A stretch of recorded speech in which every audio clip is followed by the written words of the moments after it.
என்னுடைய புருஷனை விட அவரை தான் எனக்கு அதிகமாக பிடிக்குன்னு சொல்லக்கூடிய இந்த காலத்தில் நீங்கள் இவ்வளோ பேர் இளைஞர்களாக வந்திருப்பது எனக்கு ஆச்சரியமாக இருக்குது.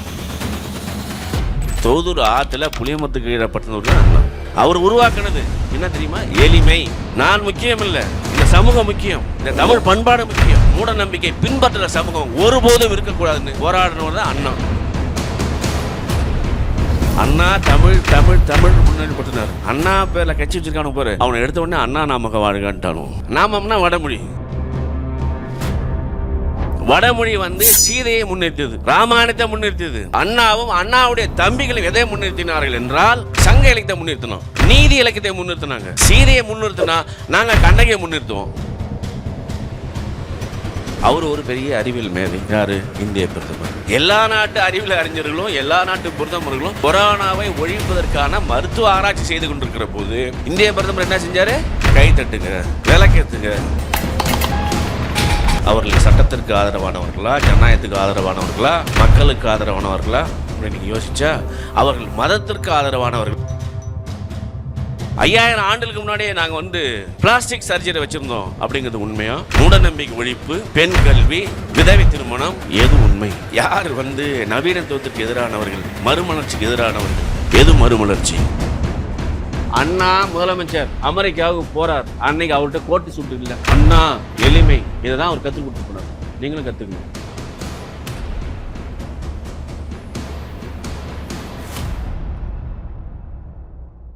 ஆயுர்வேதம் ஒரு பொக்கிஷம், நம் ஆயுள் நீட்டக்கும் அற்புதம். டாக்டர் ஸ்ரீவர்மாஸ். ஆச்சி அதிரசமா விடுங்க, கையில தட்டி சூடான எண்ணெயில பொரிச்சா அதிரசம் ரெடி. அன்பார்ந்த நண்பர்களே, உங்களை எல்லாம் இன்று சந்திப்பதற்கான ஒரு வாய்ப்பை ஏற்படுத்தி வந்த த டிபேட் யூடியூப் சேனல் நண்பர்களுக்கும் தம்பிகளுக்கும் என்னுடைய அன்பான வணக்கத்தை சொல்லி, உங்களை எல்லாம் பார்ப்பதற்கு எனக்கு வியப்பாக இருக்கிறது. எப்பொழுதுதான் நான் கடவுளை பார்த்துவிட்டு வந்தேன், எங்கள் ஊருக்கு கடவுள் வந்திருக்கிறார் என்று சொல்லக்கூடிய மாணவிகள் இருக்கக்கூடிய இந்த காலத்தில் என்னுடைய புருஷனை விட அவரை தான் எனக்கு அதிகமாக பிடிக்குன்னு சொல்லக்கூடிய இந்த காலத்தில்,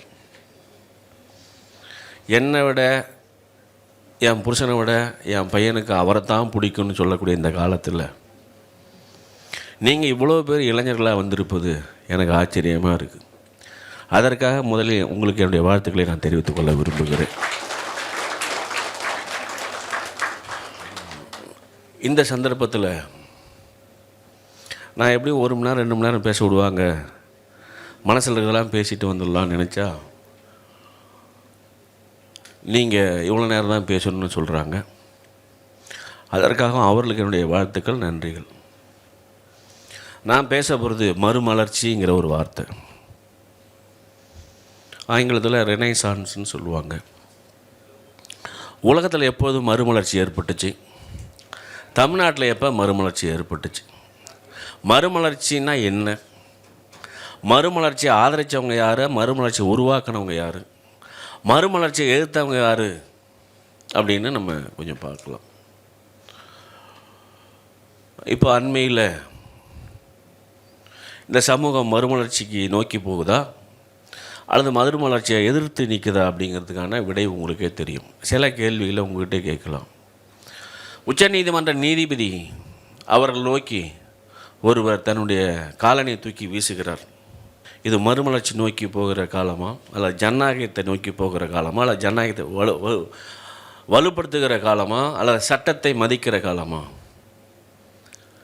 அதே மாதிரி இன்று ஒரு குற்றவாளியே சிபிஐ நீதி வேண்டும் என்று கேட்குறோம். யார் குற்றவாளி? அந்த குற்றவாளி கோரிக்கையை உச்சநீதிமன்றம் ஏற்கிறது. அங்கே நியமிக்கப்பட்ட ஒருத்தர் யார் அப்படின்னு கேட்டால், கோத்ரா ரயில் எரிப்பு சம்பவம் உங்களுக்கு தெரியும்னு நினைக்கிறேன். அதில் பில்கிஸ் பானுன்னு அதனுடைய தொடர்ச்சியாக நடந்த பில்கிஸ் பான் யாருன்னு உங்களுக்கு தெரியும்னு நினைக்கிறேன். இந்த பில்கிஸ் பானுடைய வழக்கில் தீர்ப்பளித்த அந்த குற்றவாளி தான் இன்று கரூர் சம்பவத்திற்கு நீதி அளிக்க வந்திருக்கிறார்.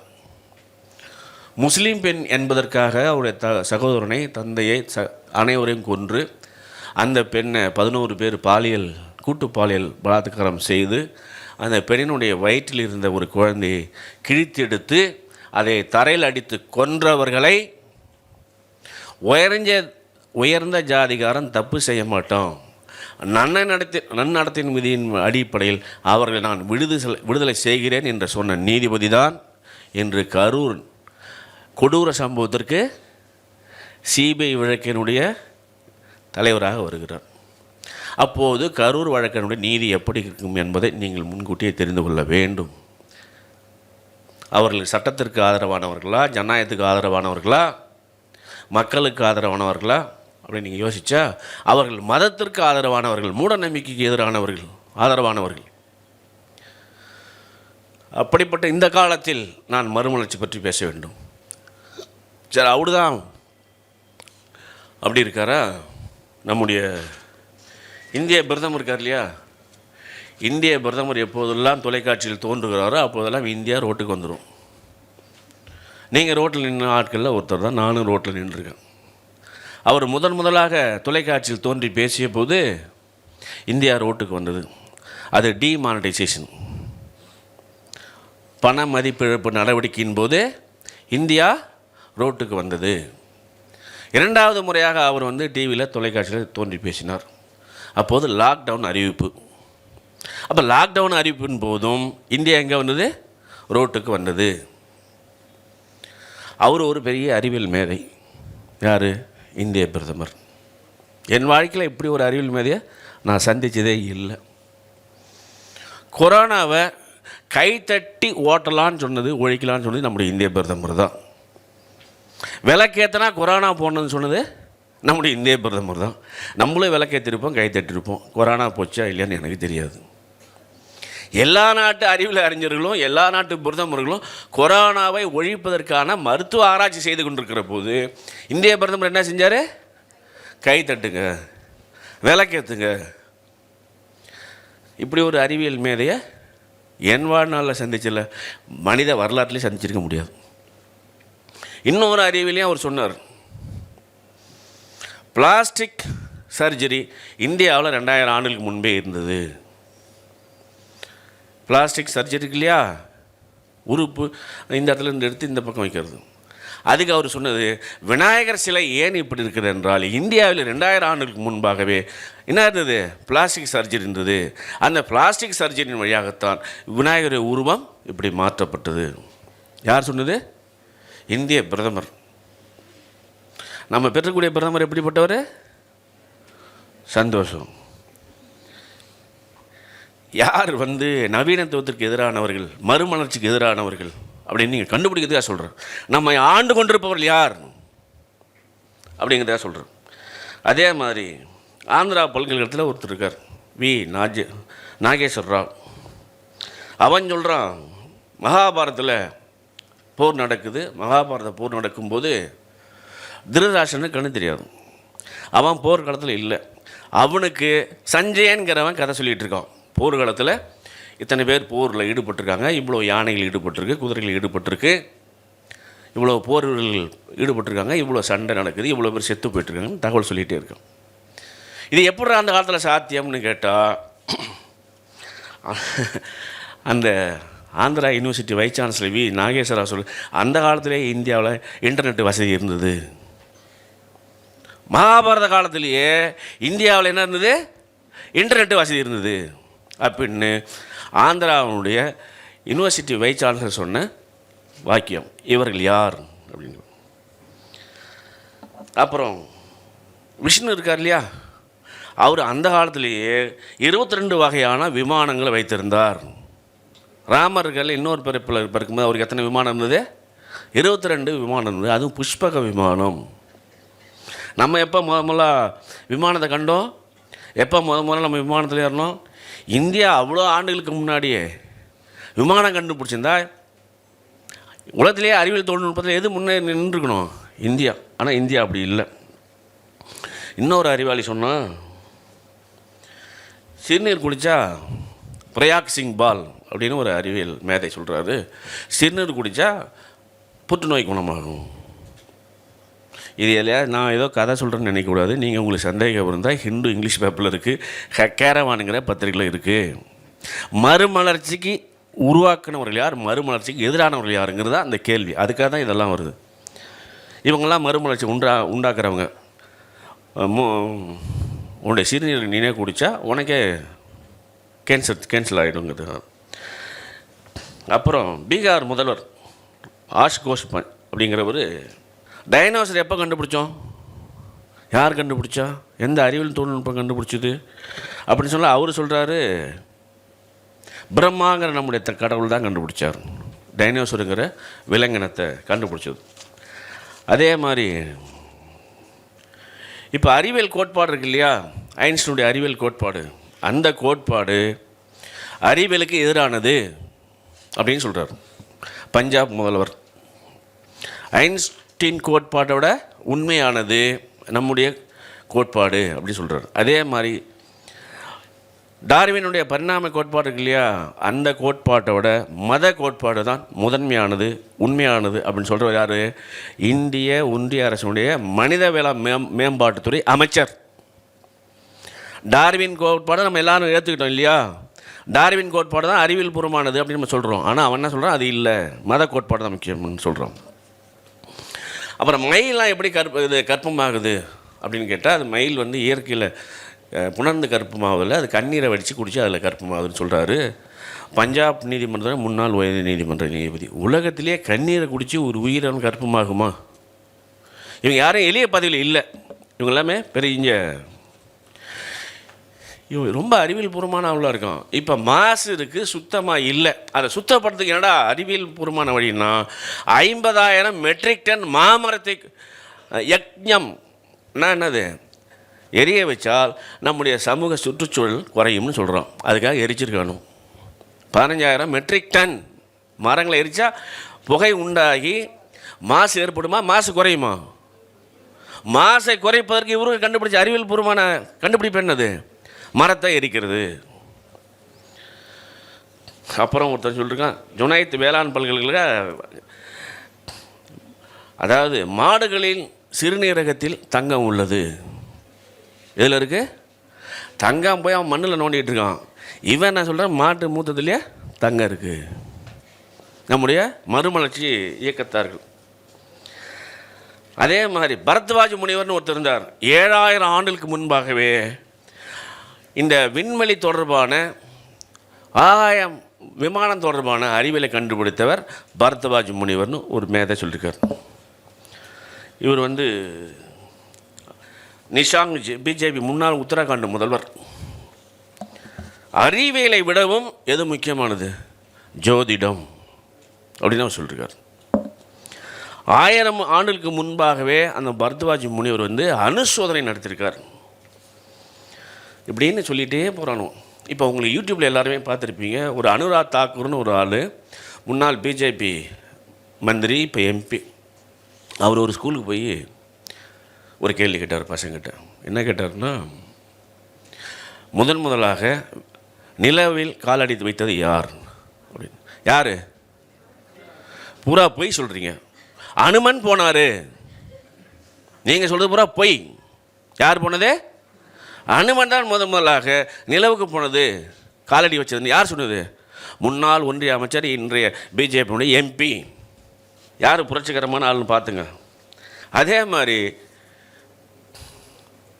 இப்போ யூபியுடைய முதல்வர் இருக்கார்ல, யோகி ஆதித்யநாத், அவருக்கு என்ன சொன்னார், இப்போ கொரோனா வந்தப்போ மாட்டு கோமியத்தை குடித்தால் கொரோனா நீங்கிவிடும்.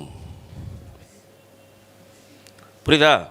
நீங்கள் என்ன பண்ணணும், கொரோனா வந்தால் ஆஸ்பத்திரிக்கு போகக்கூடாது, சத்து சாப்பாடு சாப்பிடக்கூடாது, ஊசியும் போட்டுக்கூடாது, மாட்டு முத்தத்தை குடித்தா உங்களுக்கு கொரோனா போயிடும். யார் சொல்கிறா? ஒரு நாட்டினுடைய முதலமைச்சர். யார் சயின்டிஃபிக் டெம்பருக்கு எதிரானவர்கள், யார் அறிவியல் பார்வை முன்னிறுத்தியவர்கள். இங்கே தான் மறுமலர்ச்சிங்கிற சொல் வருகிறது. ஸோ இந்த அளவில் இவங்களை நிறுத்திவிட்டு, ஏன்னா இவங்க புகழ் ரொம்ப அளவில் அதிகமாக இருக்குது, நிறைய அறிவலாக இருக்குது. அதே மாதிரி பெண்கள்லாம் இருக்குங்க. மழை பெய்யறது எதனால், அதிகமாக மழை பெய்யுறது எதனாலும் உங்களுக்கு தெரியும்.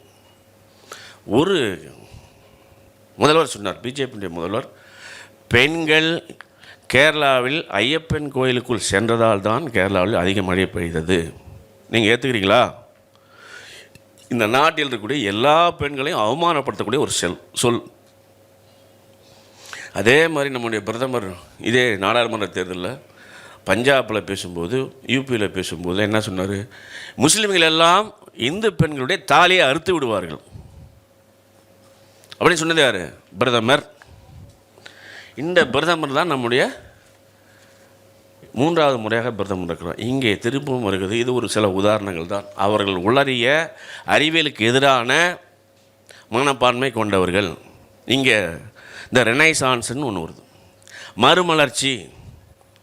இந்த மறுமலர்ச்சிங்கிறது என்னது? ஏற்கனவே இருக்கிறத தவறு, இது அறிவியலுக்கு எதிரானது, இது மனித நம்பிக்கையை வச்சு ஒன்றும் பண்ண முடியாது அப்படிங்கிறத வச்சு புதுசாக நம்ம ஒன்று சொல்லணும், புதுசாக கண்டுபிடிக்கணும். ஒரு உதாரணத்துக்கு இப்படி பேசுங்க. 1910 கரண்ட்டு தான் அப்போ தான் வருது. அது எப்படி கரண்ட்டுங்கிறதே கிடையாது. செல்ஃபோனு வச்சுருங்க இல்லையா? 1984 80 வந்து செல்ஃபோனுங்கிறது ஒன்றும் கிடையாது. தந்தின்னு ஒன்று இருந்திருக்கும், உங்களுக்கு தந்திங்கிறதே தெரியாது. கிராமப்புறங்களுக்கு போனீங்கன்னு சொன்னால் இபி போஸ்ட்டை வந்து தந்தி கம்மான்னு சொல்லுவாங்க. அப்போ தந்தி அடிக்கிறது, ட்ரங்கால்னு ஒன்று இருக்கும். இப்படி அறிவியல் வளர வளர மாறி போயிட்டே இருக்குது. ஒரு காலத்தில் செல்ஃபின்னா என்னன்னு தெரியாது, இன்ஸ்டாகிராம்னா என்னன்னு தெரியாது இல்லையா? இன்றைக்கி அதெல்லாம் வந்திருக்கு. இது அறிவியல். 2000 வருஷத்துக்கு முன்னாடியே இங்கே வந்து பிளாஸ்டிக் சர்ஜரி இருந்தது. ஸ்டெம் செல் மூலமாக அதை சொல்ல மறந்து போனான். ரொம்ப ஆச்சரியமான ஆளாக இருக்கானுவோம் நம்ம ஆளுவோம். இந்த கௌரவர்கள் 100 பேர் பிறந்தனால மகாபாரத்தில் கௌரவர்கள் 100 பேர் இருக்கான். துரியோதனனுடைய கூட பிறந்தவன். அவன் எப்படா பிறந்தான்னா ஸ்டெம் செல் சிஸ்டத்தில் பிறந்தான். இப்போ என்ன இந்த டியூப் பேபி சிஸ்டமே நான் முழுசாக வெற்றி அடையல. அவன் என்ன சொல்கிறான்? அன்றைக்கே இந்தியாவில் ஸ்டெம் செல் சிஸ்டத்தின் மூலமாக 100 பேர் பிறந்தார்கள். அது அல்லாமல் அந்த டியூப் பேபி சிஸ்டத்துலேயும் அன்று அவர்கள் 100 பேர் பிறந்தார்கள். இதெல்லாம் ஒத்துக்கிறீங்களா? இல்லை, நீங்கள் ஒத்துக்கணும், வேறு வழி இல்லை. ஏன்னா நம்முடைய பிரதமர் சொல்லிட்டார். அதனால் பார்த்துங்க. 3வது, இந்த மறுமலர்ச்சி அப்படிங்கிறது வந்து புதிது, புத்தம் புதிது, இதுவரை இல்லாதது என்று அர்த்தம். அப்போ இதுவரை இல்லாதது எப்போது வந்தது? அந்த சொல்லே முதலாக இத்தாலியில் வந்தது. ரெனைசான்ஸுங்கிறது அல்லது மறுமலர்ச்சி என்பது வருது. அந்த இத்தாலியில் ஏற்கனவே இருந்த முறைகளை மாற்றி வருது. அதன் பின்பு அது என்ன பண்ணுது? ஃப்ரெஞ்சுக்கு போகுது. ஃப்ரெஞ்சுக்கு போன பிறகு அது இங்கிலாந்து வருது. இங்கிலாண்டில் 1440 63 இது வந்து எலிசபெத்தின் ஏஜ்னு சொல்கிறாங்க. அந்த எலிசபெத்தின் ஏஜ் பீரியடில் தான் உங்களுக்கு ரெனைசான்ஸு இங்கிலாண்டுக்கே வருது. இந்த மொழியில் 3 விதமாக இருக்குது. இட்டாலி மொழிங்கிறது வந்து அரசவை மொழி, ஃப்ரெஞ்சுங்கிறது கோர்ட்டு மொழி, இங்கிலீஷுங்கிறது மக்கள் மொழியாக இருந்தது. மக்கள் மொழியாக இருந்த காரணத்தினால்தான் ஷேக்ஸ்பியர் புகழ் பெற்றார். அந்த காலத்தில் அதிகமாக இலக்கியம் எழுதப்பட்டது எலிசபெத் காலத்தில் தான். அதாவது எலிசபெத்தின் ஏஜ் ஆர் ரெனைசான்ஸ் ஏஜ்னு சொல்கிறான். சரி, இந்த காலத்தில் அங்கே இருக்கும்போது தமிழ்நாட்டுக்கு எப்போ முதலாக ரெனைசான்ஸ் காலம் வருதுன்னு நீங்கள் பார்க்கணும். இது 19ஆம் நூற்றாண்டில் எப்போ வருதுன்னா நீதி கட்சி ஆட்சிக்கு வந்த பிறகு தான் இங்கே மறுமலர்ச்சி என்று ஒன்று உருவாகிறது. நீங்கள் இன்னொன்று பார்க்கணும், 1440 ஒரு இயந்திரம் கண்டுபிடிக்கப்படுகிறது. நீங்கள் எல்லாம் படிக்கிறீங்க இல்லையா? இதுக்கெல்லாம் வித்துட்டது எது தெரியுமா? 1440 அச்சு மிஷின் கண்டுபிடிக்கப்பட்டது தான். அச்சு மிஷின் இன்ன வரைக்கும் கண்டுபிடிக்கலன்னா நீங்கள் யாரும் படிச்சிருக்கவே முடியாது. யாரும் படிச்சிருக்கவும் முடியாது, படிக்கவும் முடியாது. அந்த அச்சு இயந்திரம் தான் முதலாக படிப்பை, கல்வியை, அறிவை பொதுவாக மாற்றியது. ஒரு தொழில்நுட்பம் வருகிறது. அந்த தொழில்நுட்பம் தான் உங்களுக்கான கல்வியை கொண்டு வந்தது. அது வியாபாரத்திற்காக கண்டுபிடிக்கப்பட்டது. முதலாக 1440 முதலாக அச்சிடப்பட்ட நூல் பைபிள். அதற்கு முன்பாக இருந்தது பைபிள் வந்து பாதிரியார்கள் மட்டுமே படிக்கக்கூடிய, பாதிரியார்கள் மட்டுமே பேசக்கூடிய ஒரு மொழியாக இருந்தது. அதன் பின்பு புத்தகம் வந்த பிறகு எல்லார் கையிலையும் காப்பி வந்துருச்சு பைபிள் இல்லையா? எல்லார் கையிலையும் பேப்பர். சரி, இங்கிலாண்டில் கண்டுபிடிக்கப்பட்ட இயந்திரம் இந்தியாவில் எப்போ வந்தது? இந்தியாவில் வந்த பிறகு அது அச்சிடப்பட்ட நூல் எதுன்னு நீங்கள் பார்க்கணும். 571 கேரளா கொல்லத்தில் ஒரு புத்தகம் அச்சிடப்படுகிறது. அது தம்புரான் வணக்கம், தமிழ் மொழியில் அச்சிடப்பட்ட முதல் புத்தகம் அதுதான். அந்த புத்தகம் தான் படிக்க வேண்டும் ஒரு நிலையை உருவாக்குது. இந்த 5 அச்சு இயந்திரம், அப்புறம் அறிவொளி இயக்கம்னு ஒன்று இருக்குது. இந்த இதெல்லாம் தாக்கலாம் இன்னொன்று இந்த 19ஆம் நூற்றாண்டுங்கிறது 3 முக்கியமான நிகழ்வுகளை கொண்டது. ஒன்று ரஷ்ய புரட்சி 1917 நடக்குது. அதற்கு பின்பு சீன புரட்சி நடக்கிறது.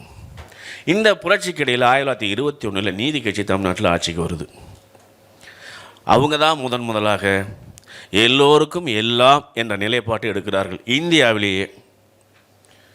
இந்தியாவிலேயே முதலாக இங்கிலாந்தில் நம்மளை ஆண்டுகிட்டு இருந்த இங்கிலாந்தில் கூட பெண்களுக்கு ஓட்டுரிமை இல்லாத போது தமிழ்நாட்டில் நீதி கட்சி ஆட்சியில் தான் பெண்களுக்கு ஓட்டுரிமை வழங்கப்பட்டது.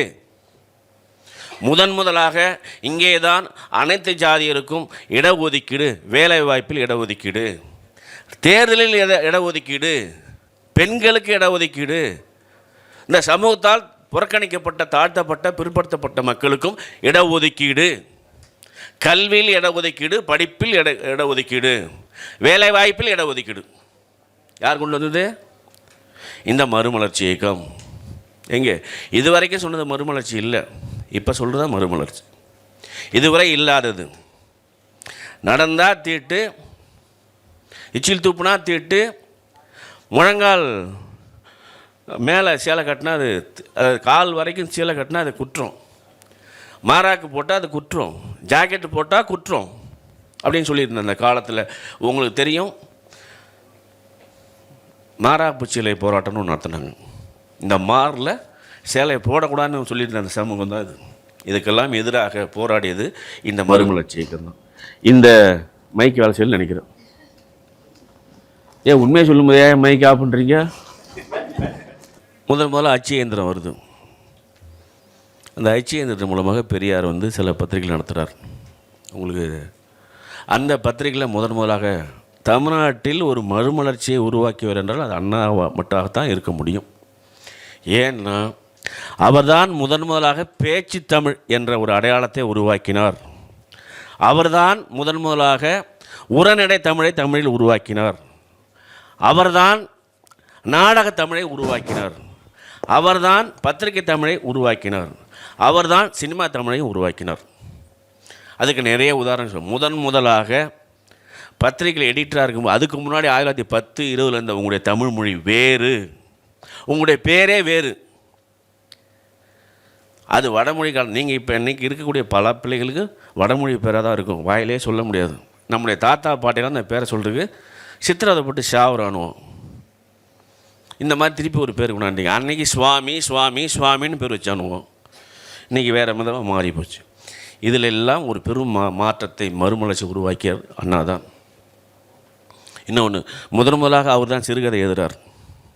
முதலாக அவர் தான் நாடகம் எழுதுகிறார். முதலாக அவர் தான் கட்டுரை எழுதுகிறார். முதலாக அவர் தான் கடித இலக்கியத்திற்கு தமிழ்நாட்டில் இந்தியாவில் வித்திட்டவர் அண்ணா தான். கடித இலக்கியத்திற்கான மொழியை உருவாக்கியவர், நாடகத்திற்கான ஒரு மொழியை உருவாக்கியவர், சினிமா ஓரிரவு, வேலைக்காரி போன்ற படங்களை எழுதி அந்த படங்களின் மூலமாக ஒரு தமிழை உருவாக்கினார். அதற்கு முன்பாக தமிழ் சினிமா என்னவாக இருந்ததுன்னா, நீங்கள் இன்றைக்கி பேசுகிற மாதிரி ஹஸ்பண்டை டே எல்லாம் கூப்பிட முடியாது. அன்றைக்கி பிராணநாதான்னு கூப்பிடணும். டே ஹாய் அப்படின்னு நீங்கள் கூப்பிட்றீங்களே, இந்த தமிழ் வேறு. அன்றைக்கி பிராணநாதா, சுவாமி, இல்லைனா அத்தான், கொஞ்சம் வேறு அத்தான். இன்றைக்கி நீங்கள் என்ன சொன்னால் அத்தானாவது 10 போட 8 அப்படின்றீங்க. புரியுதா? அந்த தமிழை மாற்றி மக்கள் தமிழாக, எளிய மக்களுடைய தமிழாக மாற்றியவர் அண்ணா தான். அவருடைய பேச்சால் பல பேச்சாளர்கள் உருவானார்கள். அவருடைய சிறுகதையால் 100 பாதிக்கப்பட்டு 100 சிறுகதை எழுத்தாளர்கள் உருவானார்கள். அவர்கள் பத்திரிகை தொடங்கியதால் நூற்றுக்கணக்கான பத்திரிகை இங்கே தொடங்கப்பட்டது. அவர் சினிமா வசனம் எழுதியதால் நூற்றுக்கணக்கான எழுத்தாளர்கள் சினிமாவுக்கு வந்தாங்க. ஒரு படையை உருவாக்கினார். அரசியல் பேச்சாளர் படை, எழுத்தாளர் படை, பத்திரிகையாளர் படை, நாடகாசிரியர் படை, சினிமா வசனகர்த்தா படை. நீங்கள் நம்புறீங்களா? இதுக்கு எல்லாவற்றுக்கும் மூலதனமாக இருந்தவர் அண்ணா தான். அவர் பத்திரிகை தொடங்கின பிறகு கலைஞர் பத்திரிகை தொடங்குகிறார், ஆசத்தமி பத்திரிகை தொடங்குகிறார், கண்ணதாசன் பத்திரிகை தொடங்குகிறார். இப்படி பல பத்திரிகைகள் வருது. இன்று நீங்கள் பேசக்கூடிய மொழி இருக்கு இல்லையா, இது அண்ணாவால் உருவாக்கப்பட்ட மொழி. நீங்கள் சினிமா மொழியாக இருக்கலாம், நாடக மொழியாக இருக்கலாம், பத்திரிகை மொழியாக இருக்கலாம், ஊடக மொழியாக இருக்கலாம்.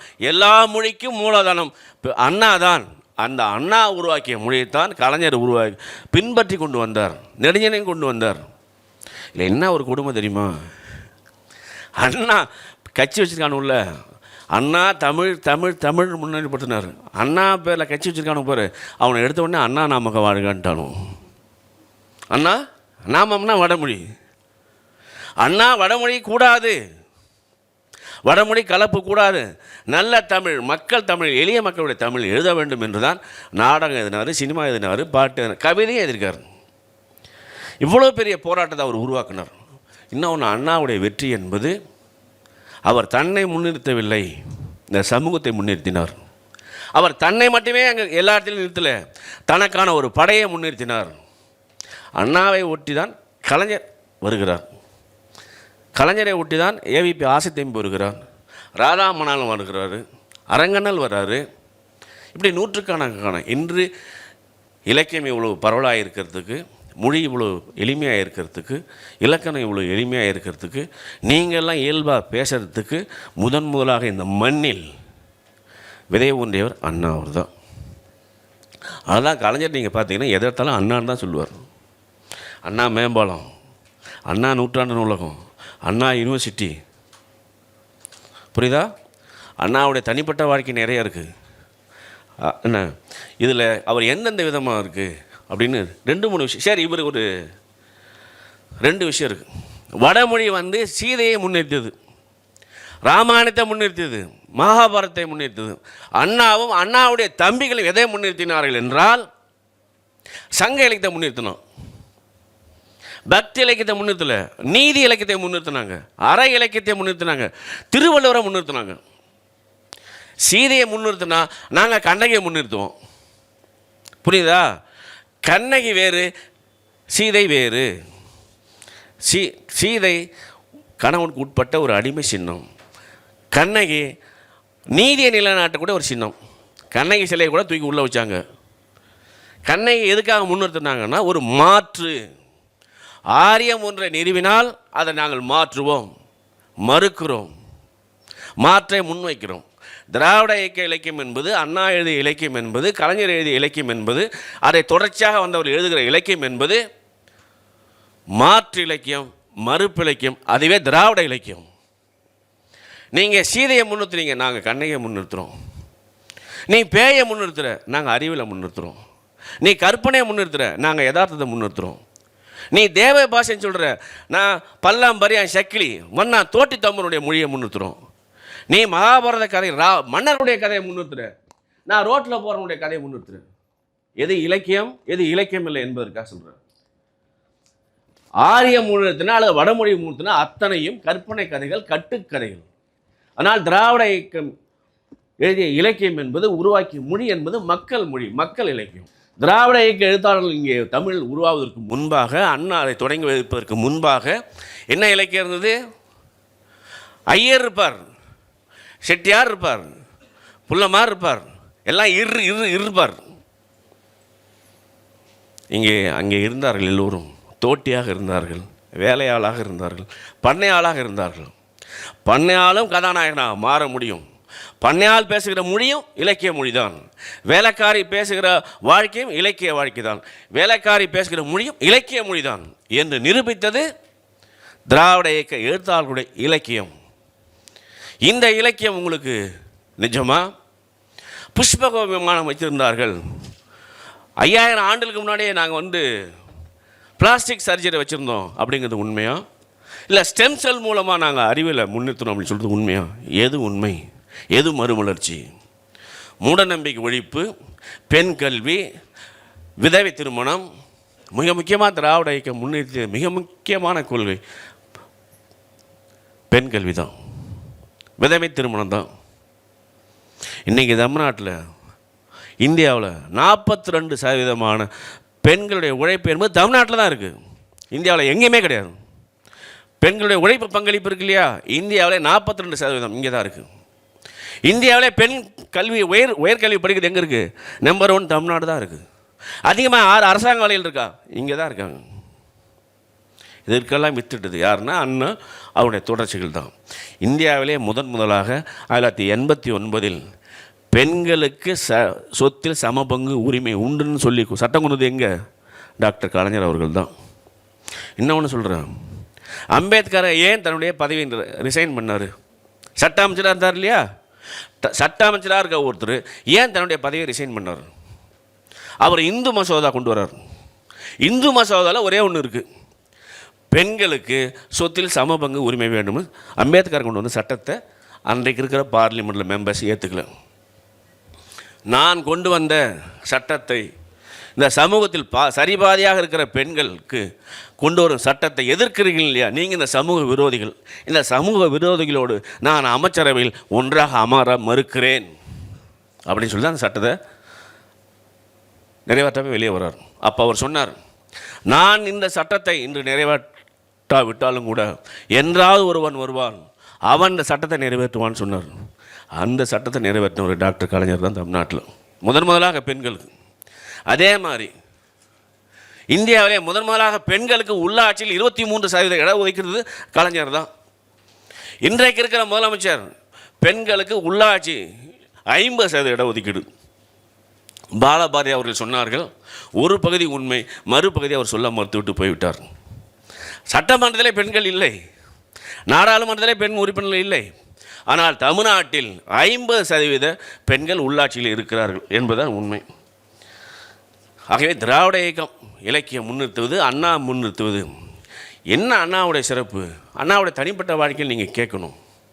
அவர் முதலமைச்சர் ஆகிறார், காஞ்சிபுரத்துலேருந்து சென்னைக்கு வர்றார். சென்னைக்கு வரும்போது காரில் டீசல் இல்லை, வயல் நிற்கிது. அங்கேருந்து அப்போ ஃபோன்லாம் வசதி கிடையாது, நம்ம இன்டர்நெட் வசதி இருக்குன்னு சொல்கிறாங்களா பிஜேபிக்காரன். அண்ணா முதலமைச்சர் ஆகும்போது 67 இன்டர்நெட்டும் இல்லை, செல்ஃபோன் கிடையாது, லேண்ட்லைன் கூட கிடையாது. ஒரு ஆளை விட்டு சைக்கிள் எடுத்து அனுப்பி 500 ரூபா பணம் வாங்கிட்டு வந்து இப்போ டீசல் போட்டு அவர் முதலமைச்சர் வர்றார். அப்போ அந்த 500 ரூபா முதலமைச்சர்கிட்ட அவர்கிட்ட கொண்டா கொடுக்குறான்ல, அதை பார்த்த உடனே நீ இறங்க காரை விட்டுன்னு சொல்கிறார். ஆனால் ஏன்னா 500 ரூபா பணம் வச்சுருக்க, நீ பெரிய கோடீஸ்வரன், இவ்வளோ பணம் ஏங்கிட்டது எனக்கு போலீஸ் சந்தேகப்படும், வருமானத்துறை சந்தேகப்படும்டான்னு சொன்னவர் தான் அண்ணா. புரியுதா? அன்னைக்கு அப்படி கற்பனை பண்ண முடியுமா? உங்கள் செல்ஃபோனே 20,000 ரூபா இருக்கும், ரீசார்ஜ் அவ்வளோ வரும். அண்ணா எங்கள் ஊர் தொழுதூர், அங்கே ஆறு, ஒரு பொதுக்கூட்டத்துக்கு போயிட்டு வந்து அந்த ஆற்றுல குளிச்சுட்டு கட்டிருந்த வேட்டி சட்டையை அவரே அலசி அவரே துவைச்சி விட்டு அந்த துண்டை காய போட்டு துண்டை தரையில் போட்டு தொழுதூர் ஆற்றுல புளியமரத்துக்கு கீழே பட்டினவர் தான் அண்ணா. அவர் உருவாக்குனது என்ன தெரியுமா? எளிமை. நான் முக்கியம் இல்லை, இந்த சமூகம் முக்கியம். நான் முக்கியம் இல்லை, இந்த தமிழ் பண்பாடு முக்கியம். நான் முக்கியம் இல்லை, இந்த தமிழ் கலாச்சாரம் முக்கியம். இந்த சமூகம் எப்போதும் அறிவார்ந்த சமூகமாக இருக்க வேண்டும். மூட நம்பிக்கை உள்ள சமூகமாக, மூட நம்பிக்கை பின்பற்றுற சமூகம் ஒருபோதும் இருக்கக்கூடாதுன்னு போராடினவர் தான் அண்ணா. அவருடைய கொள்கையை ஏற்று தான் இங்கே நூற்றுக்கணக்கான இயக்கங்கள் அன்று வந்தது. ஒரே விஷயம் சொல்லட்டுமா? ஒரே ஆண்டில் 44,536 கூட்டம் பேசியிருக்க அண்ணா. நம்புறீங்களா? ஒரு நாளைக்கு 7 கூட்டம், 8 கூட்டம், 10 கூட்டம் பேசியிருக்காரு. ஒரு கூட்டத்தில் பேசினா இன்னொரு கூட்டத்தில் பேசுறது கிடையாது. ஒரு இடத்துல சொன்ன கருத்தை இன்னொரு இடத்துல சொல்லலை. அவர்கள் தம்பிகளை உருவாக்கினார். இன்னொன்று, அந்த தம்பி கடிதம் இருக்குல்ல, கடிதம் இலக்கியம் இந்தியாவில் அண்ணா தான் முதல்ல தொடங்கினார். எதுக்காக கடிதம் இலக்கியம் தொடங்குகிறார்? தன்னுடைய தம்பிகளை அல்லது கட்சிக்காரங்களை, சமூகத்தை அரசியல் மயப்படுத்துவது. நீங்கள் இன்றைக்கி கூட சொல்லலாம், திமுக ஜெயிக்க முடியாது, பேசி ஜெயிக்க முடியாதுன்னு சொல்லுவாங்க. அதுக்கு என்னன்னா, அன்றைக்கு அண்ணா அறிவியலே பேசினார். என்ன ஒன்று, அன்னைக்கு அவர் ஆங்கிலம் படிச்சிருந்தார். ஆங்கிலத்தை உலக அளவில் என்ன அரசியல் நடந்துகிட்ருக்கு, அறிவியல் என்ன நடந்துகிட்ருக்கு அப்படின்னு தெரியணும். தனக்கு மட்டும் தெரிந்தால் பத்தாது, தன்னுடைய கட்சிக்காரனுக்கும் தெரிய வேண்டும், தன்னுடைய சமூகத்துக்கும் தெரிய வேண்டும் என்று போராடியவர், அதை எழுதி காட்டியவர் தான் அண்ணா. அவரே 2 இங்கிலீஷ் பற்றி நடத்திருக்கார். திராவிட நாடு காஞ்சின்னு பற்றி நடத்துகிறார் இங்கிலீஷில். இந்த ஹோம் லேண்டுன்னு ஒரு பத்திரிக்கை, ஹோம் ரூல்னு ஒரு பத்திரிக்கை நடத்துகிறார். என்னன்னா, திமுகவை தடை செய்ய இந்திரா காந்தி அவர்கள் உத்தரவிட்ட போது, நேரு உத்தரவிட்ட போது அதை எதிர்த்து அதற்கு தடை வந்த போது தான் அவர் ஹோம் ரூல்னு ஒரு பத்திரிகை கொண்டு வர்றார். இதில் என்ன விஷயம்னா, முடிச்சிடுறேன். அவருடைய குறிப்பாக 2 கதையை நான் சொல்ல விரும்புகிறேன். உங்களுடைய வாழ்நாளில் அண்ணாவை பற்றி தெரிஞ்சுக்கணும் அப்படின்னா 2 விஷயங்களை நீங்கள் தெரிஞ்சுங்க. ஒரு மனிதன், அவர் எழுதின மொத்தம் நாடகங்கள் 13. அவர் ஆங்கில கட்டுரை 129 கட்டுரை எழுதியிருக்கார். கவிதை 77 எழுதியிருக்கார். அவர் பிற பத்திரிகையில் இருக்கார் இல்லையா, அது 11 பத்திரிகையில் இருக்கார். சிறுகதை வந்து திரைக்கதை 10 சினிமா கதை இருக்கார். அவர் வந்து சகோதரனுக்கு எழுதிய கடிதம் இருக்கு இல்லையா, தம்பிக்கு, அது 314 கடிதம், அது 3000 பக்கம். புனை பேர் அவருடைய பேர் இருக்கு இல்லையா, 22 பேரில் இருக்கார். கொஞ்சம் யோசிச்சு பாருங்கள். சௌமியன், வரதன், காலன், ஒற்றன் இப்படின்னு போகுது. சிறுகதை மொத்தம் 113 எழுதியிருக்கார். சிறுகதை 113 எழுதியிருக்காரு. குறுநாவல் 24. அவர் பேசிய உரை 12775. இதில் ஆங்கில உரை 436, இங்கிலீஷ்லேயே பேசினது. அப்புறம் அவர் பத்திரிகை நடத்திருக்கார். அப்புறம் வேலைக்காரி 1941, ஓரிரு 51. இவரை தொடர்ந்து சம்பத்து, நெடுஞ்செழியன், கலைஞர், தனியரசு, கண்ணதாசன் இப்படின்னு பல பேர் பற்றி நடத்திருக்கோம். எல்லாவற்றுக்கும் மேலாக 2 விஷயத்தை நான் சொல்லி முடிச்சிடுறேன். ஒன்று, நீங்கள் சிவாஜி கண்ட இந்துராஜ்யம் ஒரு நாடகம் கேள்விப்பட்டீங்களா? சிவாஜி கண்ட இந்துராஜ்யம். அந்த நாடகத்திற்கு இணையாக இதுவரை ஒரு நாடகம் கூட தமிழ் எழுதப்படவில்லை என்பதுதான் உண்மை. நீங்கள் அது சின்ன புக்கு, கொஞ்சம் தயவு செஞ்சு படிங்க. திராவிடத்திற்கும் ஆரியத்திற்குமான வேறுபாடு என்ன? அது இந்த நாடகம் எதை பேசுதுன்னா, வீர சிவாஜிங்கிறீங்களா மராட்டியத்தில், வீர சிவாஜி எப்படியும் பதவிக்கு வந்தான், பதவி வருவதற்கு இதெல்லாம் தடையாக இருந்தது. ஆரியப்பட்டர் கதாபாத்திரத்தில் அவரே நடிக்கிறார். நீங்கள் என்னுடைய வேண்டுகோளாக இன்று சிவாஜி கண்ட இந்துராஜ்யம் ஒரு உதாரணம் சொல்லி முடிச்சுக்கிறேன். இப்போ நீங்கள் வீடு கட்டுறீங்களா, ஒரு 10 லட்ச ரூபா போட்டு 10 லட்ச ரூபா போட்டு வீடு கட்டுறீங்களா இல்லையா? எல்லாம் செங்கல் தூக்குறது, தண்ணி தூக்குறது எல்லாம் நீ. வீடு கிறகு பேச ஒருத்த வந்து மத்தியில் உட்காந்துருப்பான், பூநூல் போட்டுக்கிட்டு உட்காந்துருக்காங்களா? கடன் வாங்கினது, பேங்கில் அலைஞ்சது, நிலத்தை விற்று வீடு கட்டுறதுலாம் யார்? நீ. அவன் ஒரு பசு மாட்டை பிடிச்சிடுவான்னு உள்ளே வந்து நடுவீட்டில் அவன் தான் குந்துறான். கோயில் கட்டுறது யார்? நன்கொடை வாங்குறது யார்? நன்கொடை கொடுக்குறது யார்? செங்கலை தூக்குறது யார்? அதை கட்டுறது யார்? எல்லாம் நம்பாள். தண்ணி ஊற்றுறோம் யார்? சொல்லு. சாமி பக்தி இருந்தால் பரவாயில்ல, சொல்லு, உண்மையை சொல்லு. மேலே தண்ணி ஊற்றுறது யார்? சரி, கல்யாணம் கட்டுறீங்க, ஜாதி பார்த்து, ஜாதகம் பார்த்து, நேரம் பார்த்து, ராசி பார்த்து எல்லாம் பார்த்து கல்யாணம் கட்டுறீங்க. அந்த மாங்கல்யத்தை எடுத்து கொடுக்குறது யார்? சொல்லு. எல்லாம் உண்மை தானே? இல்லை, அதை நானே சொல்கிறேன். இன்டர்நெட்டு வசதி இருந்தது 5000 காலத்துக்கு முன்னாடியே, புஷ்பக விமானம் இருந்து நான் சொல்கிறேன். இப்போ கல்யாணம் கட்ட போகிறீங்க, அதில் கல்யாணம் கட்டிருப்பீங்க. கடன் வாங்கினது ரொம்ப வெக்கக்கேடு. கல்யாணம் இருக்குல்ல, கல்யாணம் நீங்களா முடிவு பண்ணுறீங்க? யார் முடிவு பண்ணுறா? உன் ஜாதி முடிவு பண்ணுது. முதல்ல உன் ஜாதி முடிவு பண்ணுது, அப்புறம் உன் ஜாதகம் முடிவு பண்ணுது, நட்சத்திரம் முடிவு பண்ணுது. இதெல்லாம் முடிவு பண்ணி கடைசியாக முடிவு பண்ணால் இவன் ஜோசியக்காரன் வந்து அவன் முடிவு பண்ணுவான் இல்லையா? இன்னொன்று தப்பாக நினைக்கக்கூடாது, இதுக்காக நான் மன்னிப்பு வர்றேன். உங்களுடைய முதலருக்கு ஒரு நாய் நேரம் குறித்து கொடுக்குது, உண்மையா இல்லையா? இது அறிவியல் நாடா? இது எதுக்காக சொல்ல வந்தேன்னா, உங்களை திட்டத்துக்காக இல்லை. இந்த நேரத்தை கூட குறித்து வைத்து நம்ம ஒருத்தனை வச்சுருக்கோம். அப்படிப்பட்டவன் நீ மன்னாராக வரும்போது அவன் எத்தனை நிபந்தனைகளை வைப்பான் என்பதுதான். கல்யாணம் உங்கள் கட்டுப்பாட்டில். இப்போ கேமராக்காரன் கட்டுப்பாட்டில் வந்துச்சு கல்யாணம் பூரா இல்லையா? கேமராக்காரன் கட்டுப்பாட்டில் வந்துச்சு. ஜாதி தீர்மானிக்கிறது, மதம் தீர்மானிக்கிறது, உங்கள் பதவி தீர்மானிக்கிறது, உங்கள் பணம் தீர்மானிக்கிறது, உங்கள் கௌரவம் தீர்மானிக்கிறது, உங்களுடைய கல்யாணத்தை. இதெல்லாம் தீர்மானத்தில் கூட கடைசியாக ஒரு பிராமணன் தீர்மானிக்கிறான். கோயிலில் நீங்கள் இவ்வளோ கட்டுறீங்க, அவன் தண்ணி ஊற்றுறான். சாமி என் மேலே படுற மாதிரி தெளிங்க. என்னது? சாமி என் மேலே தெளிங்கன்னு கேட்குறோம். பணம் உன்னோடது, கோயில் உன்னோடது, உழைப்பு உன்னோடது. அப்போ வீர சிவாஜியை பதவியேற்க தடுத்தது ஆரியப்பட்டர் என்ற ஒரு பிராமணர். அவர் எத்தனை விதமான விதிகளை அவர் நியமித்தார் அப்படிங்கிறத அந்த அது ஒரு செய்தியில் வந்ததை வச்சு தான் அவர் அண்ணன். நான் 2 கதை முடிச்சிடறேன். ஒரு கதை பேய் ஓடி போச்சுன்னு ஒரு கதை. கண்ணடக்கம்னு இது ஒரு பேய் இருக்கு இல்லையா? பேய் இருக்கா? யார் யார் பேய் இருக்கவங்களும் கை தூக்கு.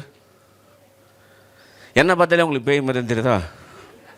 இல்லை, இப்போ என்ன பார்த்தா உங்களை பார்த்தா தான் பேய் மாதிரி தெரியுது. ஏன்னா பேசவே இல்லைல்ல. ஒரு விஷயம், பேய் பிடிக்குதுன்னு நம்ம கிராமத்தில் நம்புகிறாங்களா? அந்த பேய் ஏன் வந்து ஐயராக பிடிக்கல?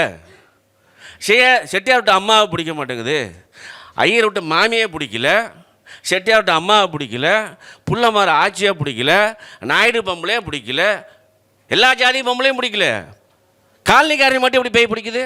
அது என்ன பேய்டாது? அது என்ன பேய்? ஆதி திராவிடர் பெண்களை மட்டும் பேய் பிடிக்குமா? அறிஞர் பெண்களை மட்டும் பேய் பிடிக்குமா? அது என்ன பேயுது அப்படின்னு கேட்டது அண்ணா. பேயிலே ஜாதி பார்த்து பேய் பிடிக்குமா? இதுதான் அண்ணாவுடைய எழுத்து, இதுதான் அண்ணாவுடைய அறிவு, இதுதான் அண்ணாவுடைய மறுமலர்ச்சி.